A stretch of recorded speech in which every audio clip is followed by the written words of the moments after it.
तो बाबा साहब अंबेडकर के खिलाफ भी खींच निकाल दी, उनका स्टैच्यू भी यहां से उखाड़ दिया, पीछे धकेल दिया।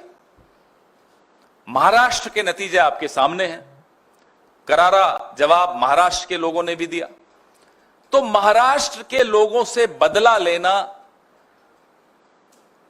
के लिए उन्होंने क्या कदम उठाया कि छत्रपति शिवाजी महाराज का स्टैच्यू भी यहां से उखाड़ दिया और पीछे धकेल दिया। कोई व्यक्ति अगर बुराई का प्रतीक बन जाता है तो वो एक अंगारे के माफिक हो जाता है। जलता है तो हाथ जला देता है और बुझता है तो हाथ काले कर जाता है। तो ये बुझते बुझते भी हाथ काले करते जो जा रहे हैं। महात्मा गांधी का स्टैच्यू, आपको तस्वीरें दिख रही हैं, वीर शिरोमणि शिवाजी महाराज, छत्रपति शिवाजी महाराज का स्टैच्यू, बाबा साहब डॉक्टर अंबेडकर का स्टैच्यू, ये तमाम स्टैच्यू वहां से हटा दिए गए। पीड़ा किस बात की है, खींच किस बात की है?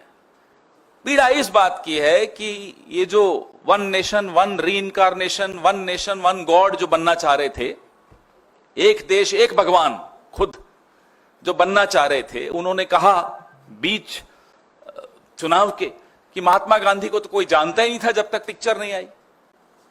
लोगों ने जवाब दिया, 4 जून को करारा जवाब दिया। अब खींच निकालने के लिए उन्होंने महात्मा गांधी का स्टैच्यू वहां से उखाड़ दिया और धकेल दिया कहीं पीछे जाकर।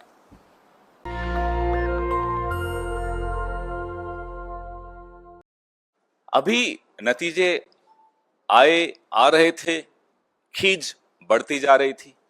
खींच साहब लोगों की ऐसी बढ़ी कि उन्होंने संसद के परिसर में, जहां हम लोग सब बैठकर संसदीय मर्यादाओं का, संविधान का और लोकतंत्र को बचाने के लिए जहां हम धरने पे बैठते थे, शांतिपूर्ण प्रदर्शन करते थे, बापू महात्मा गांधी जी का जो स्टैच्यू है, बड़ा ऐतिहासिक स्टैच्यू है। आप लोग अक्सर कैमराज में उसको दिखाते हो, और जैसा मैंने कहा, उन्हीं के चरणों में बैठकर, यही भाजपा जब विपक्ष में होती थी, ये लोग भी उन्हीं के चरणों में बैठकर हमारे खिलाफ विरोध करते थे और लोकतंत्र की रक्षा करते थे, संविधान की रक्षा करते थे।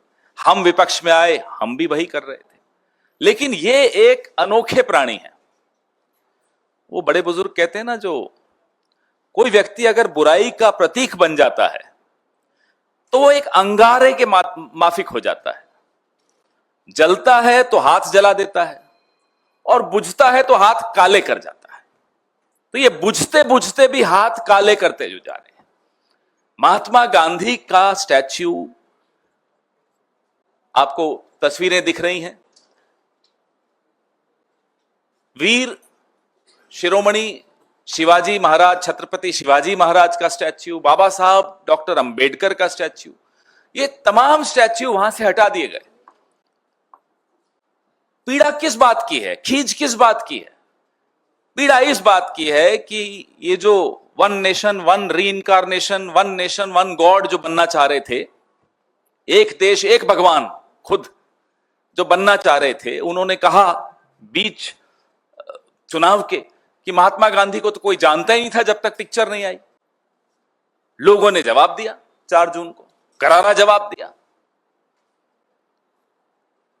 अब खींच निकालने के लिए उन्होंने महात्मा गांधी का स्टैच्यू वहां से उखाड़ दिया और धकेल दिया कहीं पीछे जाकर।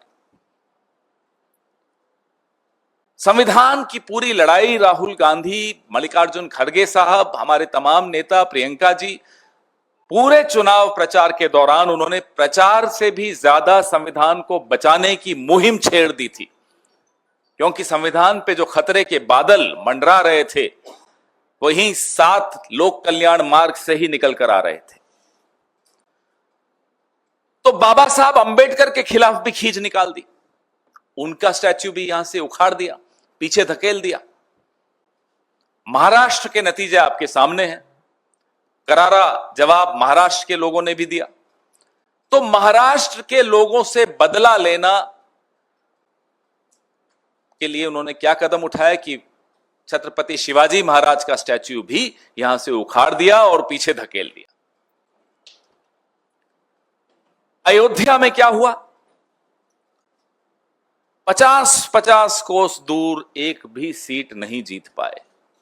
ना केवल अयोध्या, अगल बगल की तमाम सीटों पर करारा जवाब मिला। आप सुबह से शाम तक देखिए कैसे गालियां दे रहे हैं ये अयोध्या वासियों को, राम भक्तों को। तो ये खींच निकालना, अपने आप को इन तमाम महापुरुषों से ऊपर मान लेना, अपने आप को भगवान से ऊपर मान लेना, अभी भी ऐंठ गई है। तो भी देखिए आप, आज का भाषण थोड़ा बहुत मेरे कानों में भी पड़ा, इतना अटपटा भाषण, खींच इतनी ज्यादा, झेप नहीं मिटा पा रहे। अब वो एनडीए का फुल फॉर्म मालूम है आपको? नायडू डिपेंडेंट अलायंस या नीतीश डिपेंडेंट अलायंस। पिछले 10 साल में कितनी बार एनडीए का नाम लिया, कभी आपने सुना? गिनो। चलो आज मैं आप सबको होमवर्क देता हूं, मैं अपने आप को भी होमवर्क देता हूं। जितना 1.5 घंटे के भाषण में एनडीए का नाम कितना ज्यादा लिया गया।